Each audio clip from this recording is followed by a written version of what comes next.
Isang pinagpalang araw sa inyong lahat. Nais kong batiin ang mga manonood na magulang, kapwa mag-aaral, mga guro, mga namumuno, at sa mga bumubuo ng kagawaran ng edukasyon. School Division Superintendent Officer in Charge, Dr. Gustavo I. Nayayag, CISO 6. Public Schools District Supervisor ng District 2B, Dr. Milagros B. Fernandez. At sa amin ang magparang puro guro na si Ginoong Gerardo C. Doria, magandang araw po sa inyong lahat.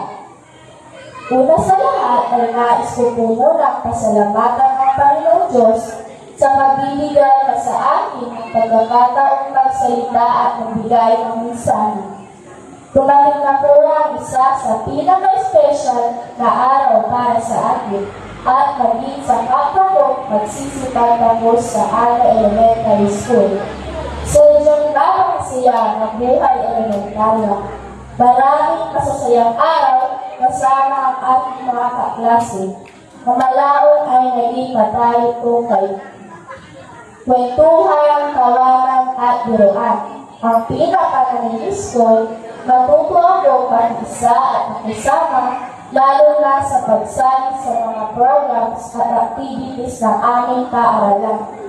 Kami ay nagkakaisa upang makamit namin ang tagumpay. Siyempre, ang bawat tagumpay ay may nilibas na hirap. Natuto kami harapin ang iba-ibang pagsubok upang makamit namin ang tagumpay. 7 taon na ang nakalipas mula ng unang kong pagpasok sa Ana Elementary School. Kabilis talaga ng panahon. Sa loob ng 7 taon, marami ang naganap. Nangyayari talaga tumatak sa puso-isipan ko. Lubhang napangarami mo. Ang mga ligaya at lungkot ng aking naranasan habang nag-aaral ay siyang bumuo sa aking buhay nitong elementarya ako. Ang pagtungkol dito sa entablado upang kunin ang mga diploma hidaya ay tunay na tagumpay na nagtutuloy. Subalit, ito pa lamang ang simula ng paghaharap sa isang bagong mundo ng pakikipagsapalaran. Kaso nga lang, maraming tagdak sa mga pangarap natin. Pangunahin na yan ang pinansyal na problema, o kaya ay nahihirapan sa pag-aral, o kaya pinatamad na mag-high school. O di naman kaya ay may problema sa kalusugan.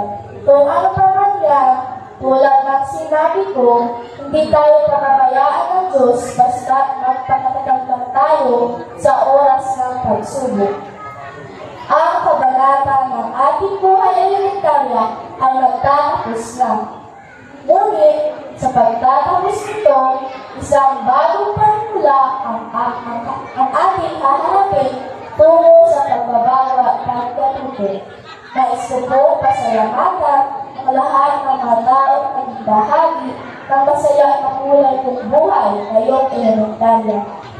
Sa aming mga magulang naman po, lubos po kami nagpapasalamat sa mga suporta, paghihirap, pagsisikap, na maitaguyod ang aming pag-aaral.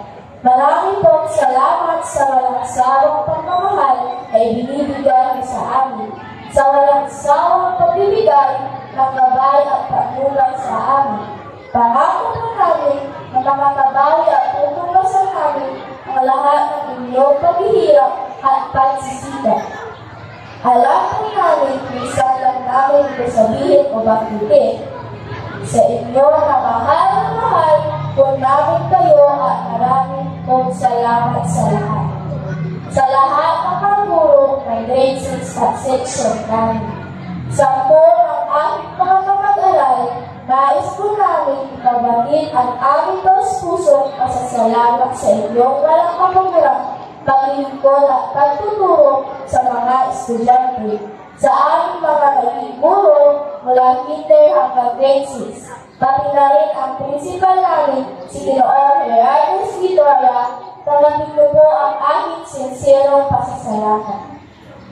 Sa aking mga naging kaibigan at kaklase, Kayo ang kasama ko sa mga oras ng tawanan, iyakan, asaran, pagbuhat.